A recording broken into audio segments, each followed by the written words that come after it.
it. So if you miss something or don't quite understand something, you need to go back even at the end, because I'm going to have Q&A at the end of the presentation. If you still need to go back and reference something, you have access to the recording. So, and I'll also send out a link to these slides, so you'll get a copy of that too. It's kind of a little thank you for joining for the presentation today. So let's just jump right into it. First and foremost, my name is George Woodard. I am a full-time marketing consultant and WordPress developer. I've been doing this now for over 10 years. I've been enjoying every bit of this. It's fun to actually get to do what you love to do, helping out different agencies or organizations with their marketing communication initiatives. So this is the fun stuff, and I love doing what I do every day. I've worked with many different industries, from government to nonprofits, primarily nonprofits and government, nonprofits, government, B2B, telecommunications, and all that.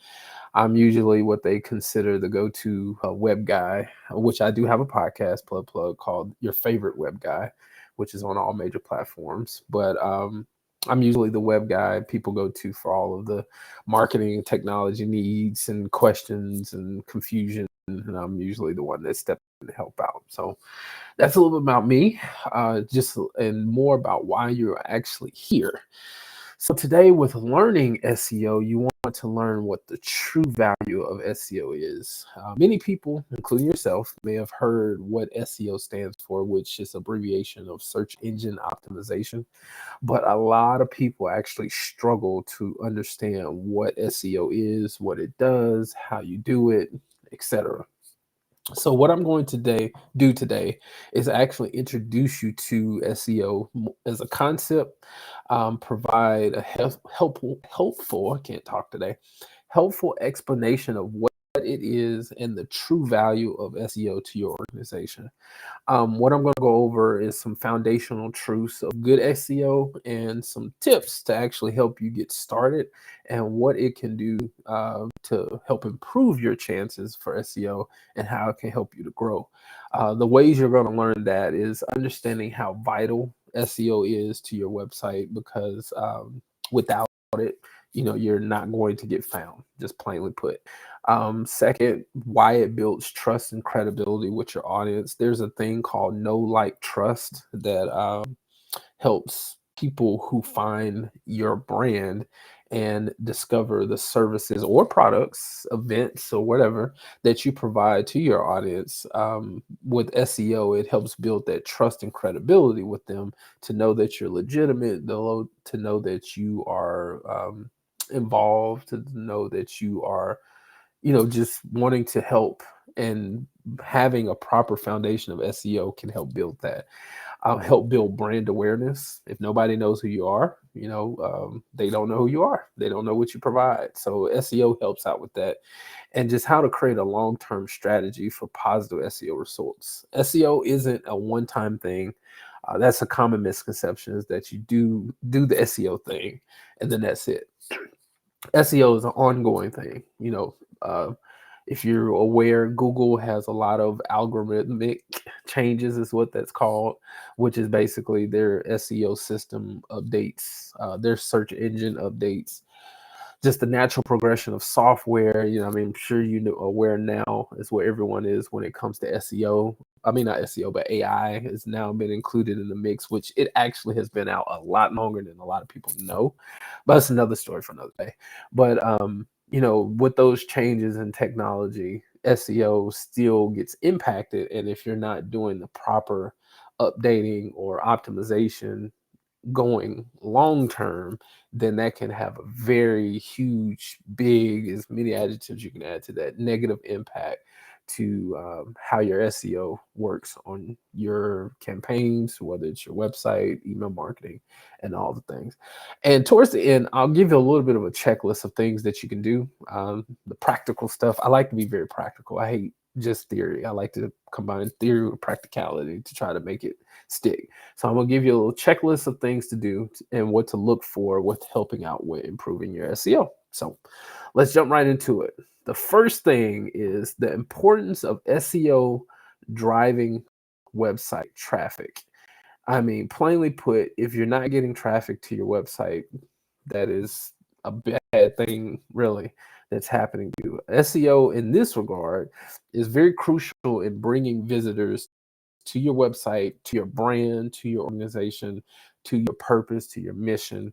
And it serves as the primary source of traffic for most websites that are online. Everyone uses search engines to find what they need. You know, anything you're trying to look for. I know me and my wife, we love, you know, going out to different restaurants. If you're familiar with the Houston area, it is huge. So checking out different restaurants in the area, that's something we love to do. And the first thing we do is always go to Google, and everybody does that. I want to say, I can't remember the exact stats, don't quote me, but over the last, I'll say about 10 years, mobile traffic has, I think, quadrupled almost. So you have to consider, you know, the mobile users, and everyone, like I said, uses search engines to find what they're looking for. And the traffic that comes from search engines directly to your website is called organic traffic. If you're ever looking through analytics, which I do recommend, set up some type of analytics tracking. The more commonly used one and the more commonly referenced one is Google Analytics, or GA4 as it's now called. When you're looking through your analytics and you're looking at the different, what they call channels or sources of traffic, the one that says organic is the one that is referring to SEO traffic. Visitors like this, what they do is type in google.com, they search for search terms or keywords, as it's called sometimes, and they flip through all the search results. And the hope is they actually discover your website. Now, if your website doesn't appear in the search results, now you're forfeiting a significant stream of potential visitors to your website. And here's two fun facts about that. So first, organic search traffic generates 20 times than PPC, or commonly known as paid ads. And another is Google paid ads. You know, if you ever go on google.com, search something, you see the ads at the top, that type of traffic generates less quality traffic than organic search traffic. And also, Google themselves have actually stated the ROI on organic search is 5 times more valuable than versus 2 times valuable as the paid ads. So organic is here to stay. Organic is always something you want to consider. Organic traffic is your bread and butter. You know, it's kind of, organic traffic kind of coincides with word of mouth when it comes to marketing. So, you know, it's good to have paid advertisement. It's good to get on radio, TV, etc. But when you have people, specifically clients, customers, whatever, you know, the case may be, if they are vouching for who you are and what services or products you provide, that is the best kind of form of marketing. That's business 101. Same thing goes here. If you have organic traffic, paid ads is great. You want to consider paid advertisement, whether it's Google ads, LinkedIn, Instagram, etc. You want to consider that adding gasoline to a fire. Fire or bonfire is your organic traffic. You're building it from scratch. It takes a lot more work to keep it going. You know, you have to stoke the fire, more wood, more charcoal, whatever, to keep the fire going. But if you really want to get a big boom on top of that, that's where you add the gasoline or the paid ads. So the same concept. If you want to get you a good foundation of a good fire going, build you a foundation of SEO on your website and off the website, which I'll discuss some of that further down.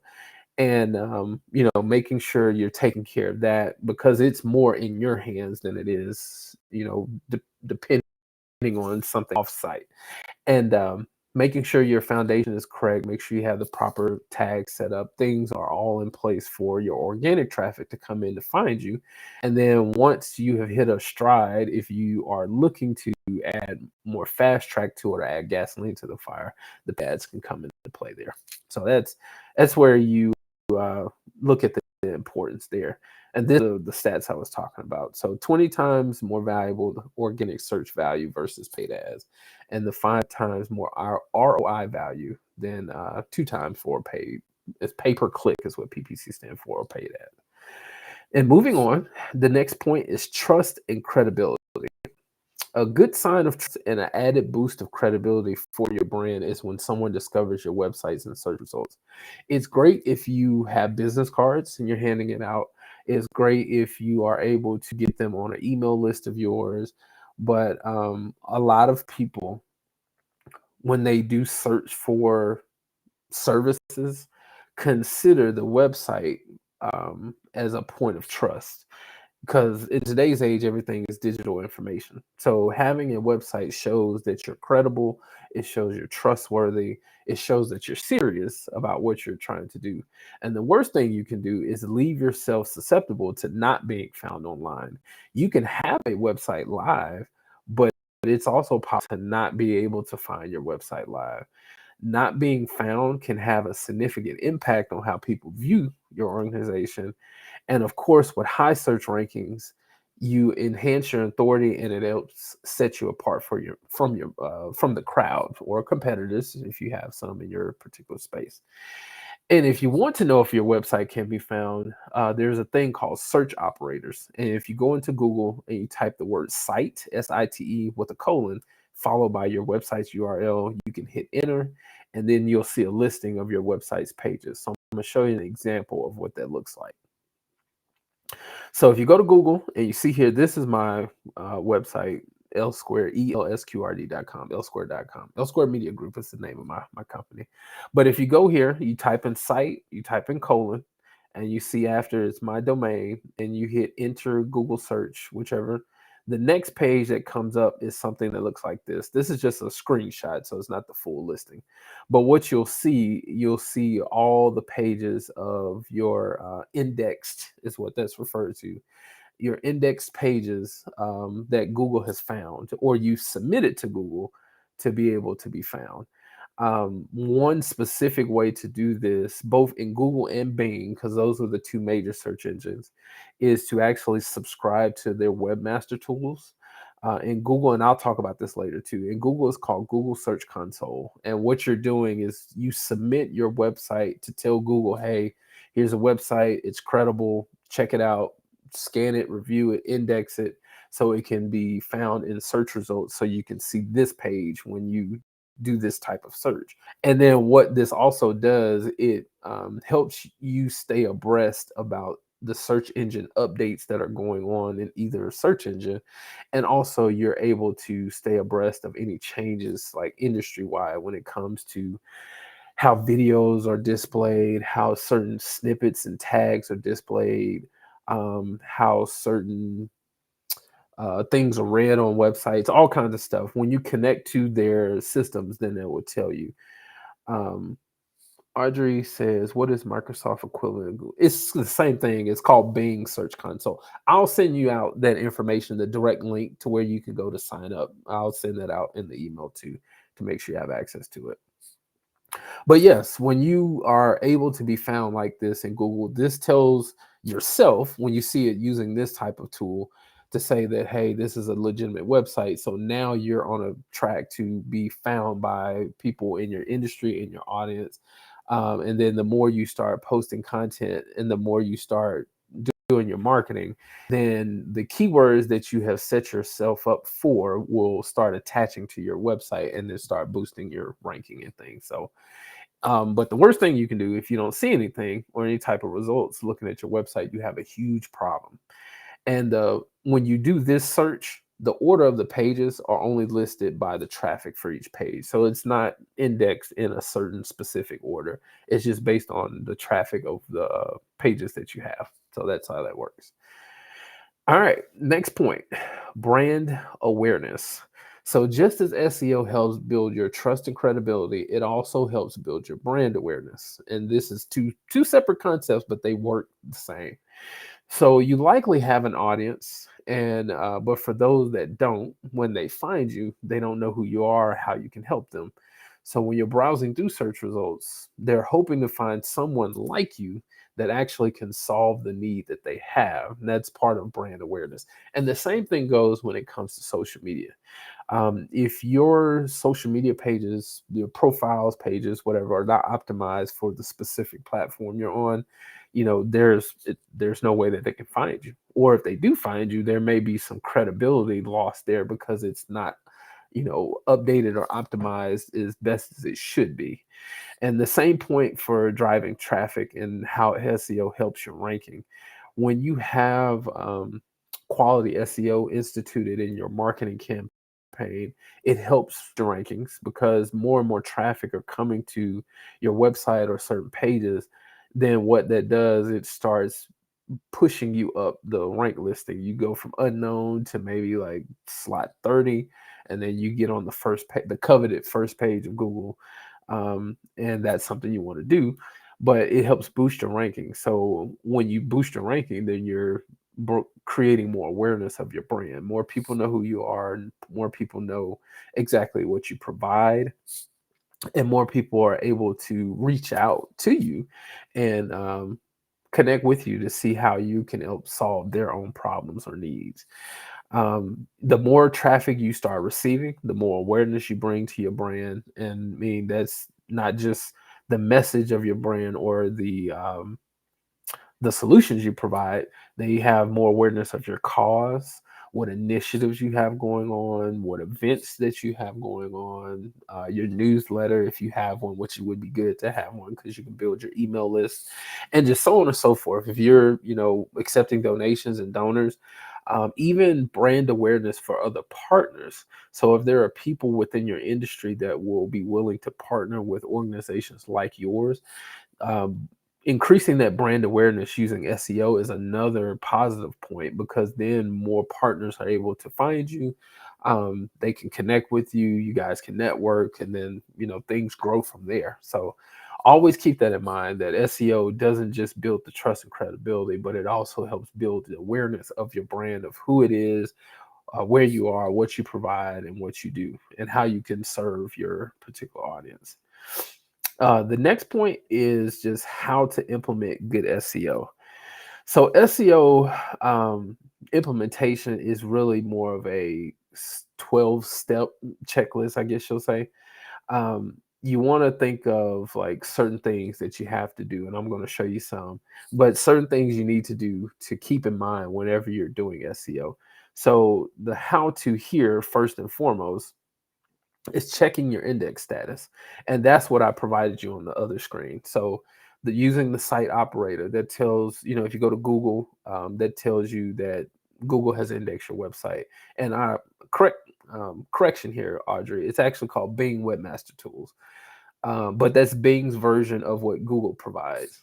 And signing up with them, submitting your sitemap, which is on the technical part, to their systems to connect to their indexing structure, that will then start recording or capturing all of the updates you're doing with your website. So, for example, whenever let's say you publish a new page, you have a new event, symposium coming up, and you publish it, the event's out there in the wild now. It sends a signal. It pings Google, if you've ever heard that, or Bing as well, and lets them know, hey, this website has updated and added a new page. Let's index it. Then it'll scan it, do what it needs to do, and then bam, it has some SEO juice. It may start at the bottom, but if it's a long-term page, like a product page or a page about your services or consulting, how you provide services and help to your audience, Google will index it. It will then index it for the keywords. It'll scan and see which ones it would be ranking for. And then over time, as you're starting to do updating, marketing, and things like that, it'll start boosting the rankings for that. Next is technical SEO. This is more of your code-based stuff. This is where my bread and butter is. Title tags, making sure your H1, your H2s are proper. Meta descriptions. So if you're ever, and I'll go back to show you what I'm talking about when it comes to meta descriptions. So if you see down here under L Squared Media Group that we are a Houston-based web development agency, that's called a meta description. So making sure that information is up to date. I again, if you see that here, I'm a WordPress developer, so my favorite is WordPress, and there are plugins like Yoast, SEO Press, Rank Math, and a bunch of others that provide settings on each page on your website where you can configure and customize the meta description that goes on there. If you don't use that, what happens is the content on your page itself is pulled in, which sounds like a great idea. But when you start considering how you organize the content on your website, this meta description down here can get really jumbled. So it can look out of place. The content doesn't make sense. Um, it might not have the keyword in this snippet because it's only so long that it will show the content there. So the goal of this meta description is to be able to capture the audience's attention in a short amount of time to let them know this is what you're going to read if you click here and what information you will get. Okay, that sparked my interest. Let me click, and then they will see all the rest of the content on the website to make their decision if they want to move.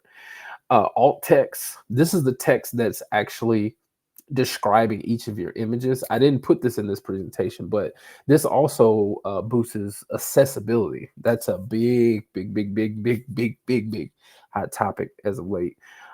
Making sure your website is accessible. Those who have some type of disability or may have limited capacity to be able to browse your website without assisted devices, using alt text is another point. And it goes hand in hand, actually. Doing proper SEO actually also helps you hit proper goals for accessibility too. And accessibility is the same type of concept, that it's a long-term strategy, not a short-term fix. So but back to the alt text, making sure that your images have proper descriptions on them, make sure they are, thoroughly describing what someone is looking at, and adding keywords into it too. It might not sound like a SEO strategy, but what that does is that if you have the proper alt text put in there with the proper keywords, if you ever search for something in Google and the images come at the top, that's what that is. So if you're putting the right information in your alt text and then people are searching for whatever they're looking for, if your image has the keyword that has been input in the search engine, then your image is likely to come up there. And if it's interesting enough, they'll click on it and be able to come to your website and look for information they're looking for. And another portion is the sitemap. I mentioned this before. The sitemap is it's an XML file, but it's usually a URL on your website. It'll say like your website.com/sitemap.xml. It's more of a technical setting on your website and is used for Google, Bing, and other systems to be able to index your site to see, what content you're updating, how often you're updating content, what changes you're making, et cetera, et cetera. So it constantly tells these systems like, hey, they're putting out consistent content, they're constantly updating, and then while it's doing that, it's boosting your ranking. It's saying that, okay, this is a credible site, this is a recent site, this site is being frequently used, and then you pile on people, your visitors coming to it. And if you're noticing how that each builds on top of each other, having a optimized sitemap will help out with your SEO efforts, especially if you're regularly releasing like blogs, for example, and your sitemap is set up. If you're putting out blog articles, ideally once a week. I know sometimes our schedules are crazy. Ideally once a week. That continuously, that once a week is pinging Google, pinging the search engines. So bam, it's a new article. Bam, it's a new article. And if you think of it over a 3 months time, on average, it's 4 weeks in a month. You have one article a week. That's 12 articles you've put out. Now, if you have someone that's a competitor in the same industry you're working in, and they only put out once a month, just think about how faster you can reach in your search ranking. So that's why it's beneficial to do a sitemap. Next is the keyword status. Um, Keywords are just basically how your site is connected to what your visitors are looking for. They're going to Google, they're going to Bing, they're going to whatever, typing in a certain search term like mental health counseling. And if your website is not optimized for that, you're missing out on traffic. And then it's, of course, it's a challenge to try to get higher and higher in the rankings, but it's not as hard as people think. But if your website is not optimized for keywords, then the worst thing you could do is leave that type of traffic on the table. Using a tool like Google Keyword Planner, this is directly, all of these are interconnected, but using Google Keyword Planner will allow you to search based on search in their system based on whatever services you provide. So, for example, like I said earlier, mental health counseling, that's your industry. That's who your target audience is, or that's what you're trying to provide. You put that in there, Google will give you a list of all the related keywords and what type of traffic those keywords get and how competitive those are. So then that will help you determine how you can be able to go on your website and optimize what page or pages you need to optimize for traffic to be attached to those keywords. So you want to check the keyword status, making sure your website has the correct keywords that you're trying to target, and using systems. Again, I'm a big fan of WordPress. Using those type of plugins, they have systems in the back end that can be able to tell you, like, okay, this page, you're putting into that system, telling it, hey, I want to rank for this keyword, mental health counseling, and it will tell you, like, this tag is missing, that tag is missing. um, there's more content needed to be sufficient to be considered for search engine optimization, or to be indexed in the search engines and things like that. So, setting a foundation for the keywords for each page is also vital. And then last but not least is consistent content marketing. Now, this is the long-term portion of it. So when it comes down to content marketing, you're basically putting your message out there to your audience to let you know your expertise, just flat out. You're showing and showcasing how well and how knowledgeable and how skilled you are, and what it is that you do, and what services, product, or what mission that you're championing. With content marketing, you're telling your audience how well you know the topics that you know. Email marketing, first and foremost. If you have an email list, um, you know, constant emails, and I'm not saying this to bombard them. Don't bombard their inbox, because we all have 1,000 emails that's coming at us a day from many different sources. So you don't want to bombard their inbox. A common saying my dad used to tell me all the time when I was young is, don't wear out your welcome. So keep that as a good rule of thought. You want to send enough emails to allow your audience to to keep you top of mind, but not too many to where they're like, oh, there's another email from such and such, I'm gonna, pass over it or delete it, or even worse, unsubscribe from your mailing list. So just consistently find what works for your audience. Do some research, find out, how often. There's tons of, with the search engines out there, there's tons of information. Find out what works for your audience. For some, it's once a day. For some, twice a day. For some, 2 to 3 times a week. It just really depends on your audience. Next is guest posting, and this is really a fun way to get a lot of traffic back to your website. Is reaching out to other organizations that might not necessarily be in might not necessarily do exactly what you do, but there's some adjacency there.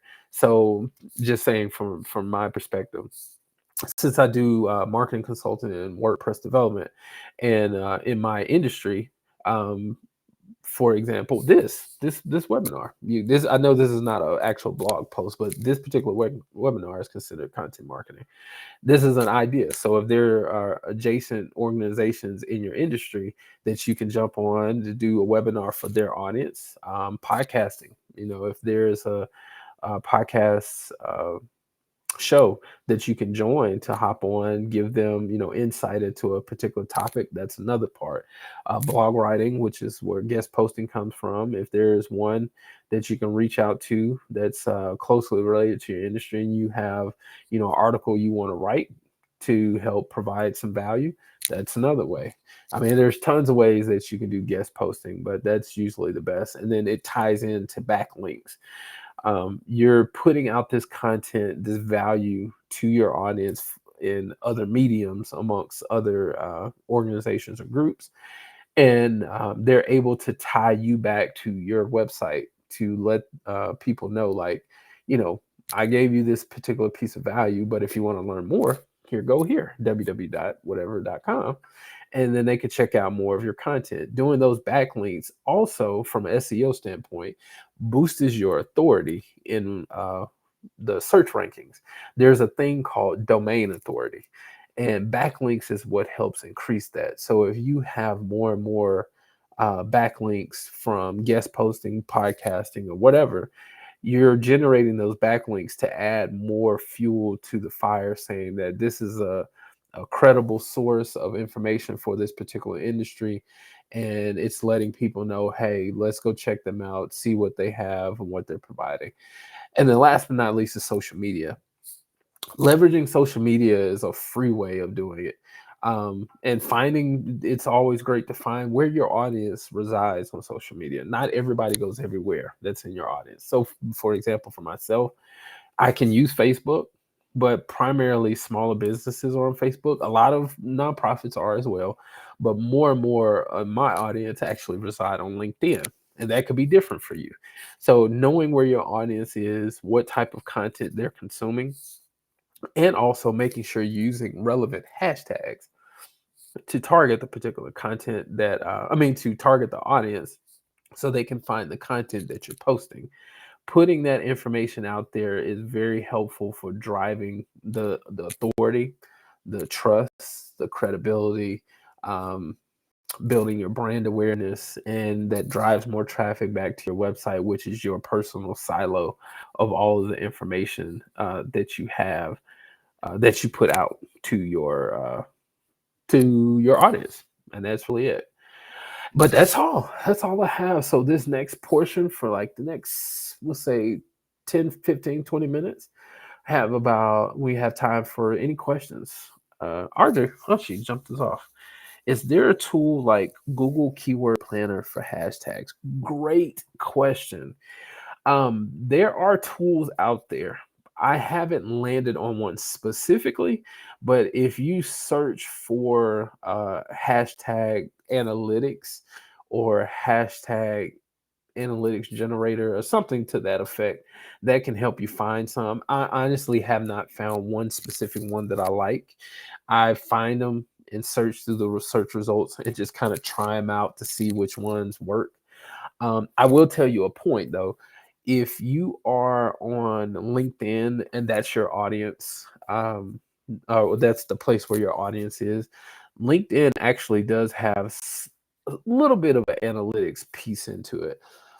So if you're on LinkedIn and you go to the search bar from the main page at the top and you type in hashtag and whatever hashtag you're trying to search for, if it's a common hashtag, it'll usually pop down a small flyout and tell you how many people are following that hashtag. Or if you hit enter and it takes to the search result page, that'll be a box at the top. It'll say, we'll say hashtag marketing. There are 30,000 people following this hashtag. So if people are following it, that can give you an idea of how many people are keeping up with what posts are related to that hashtag. On Instagram, if your audience is on Instagram, I know if you're typing a caption on a post, and this is directly on the Instagram app. I don't know as far as like other platforms, but directly on the Instagram app, if you're typing a caption and then you hit the hashtag or pound symbol, depending on what era you grew up in, um, you hit the hashtag icon and you start typing the word that you're wanting to hashtag. It sometimes will, when it pops up the list of comparable hashtags as well, it'll tell you like, thousand of people like this, or 1,000 people have seen a hashtag like this, or something to that effect. So that can help you out there. I know there isn't a specific, I'll take it back. I know there's a tool that I haven't specifically landed on, but I have leveraged those particular mediums on Instagram and LinkedIn to kind of do some hashtag research to determine what hashtags I want to use. I hope that helps. But yeah, I wish there was one that was like the go-to, but I haven't found one just yet. But good question though. Very good question. Any other questions? Floor is open. No matter what. You're welcome to ask any questions. I'm here to help. Favorite WordPress plugin for technical SEO? Yes, I mentioned Yoast. My favorite is SEO Press because it's very simple, clean. I know Yoast is kind of the more well-known one because it actually has been around the longest of any of the SEO plugins. And the guy, I cannot pronounce his name, but Yoast is his last name. Um, they have been around. He has been around the longest. That plugin, this was probably one of the oldest SEO plugins. But as far as what I like to use, I don't use a lot of the settings and configurations for it, and I'm not a huge fan of how they set up the fields and stuff like that, and how it connects. There's the whole story behind it, but SEO Press is my favorite. It's very here. I'll type the name and I'll link their website in the chat. But that one is a very good one. I like it. It's free too. They have a paid version as well, but I use the free one a lot. And it's very easy to set up, very easy to configure, and very granular in what you can turn on and off and things like that. So that's my personal favorite. Any other questions?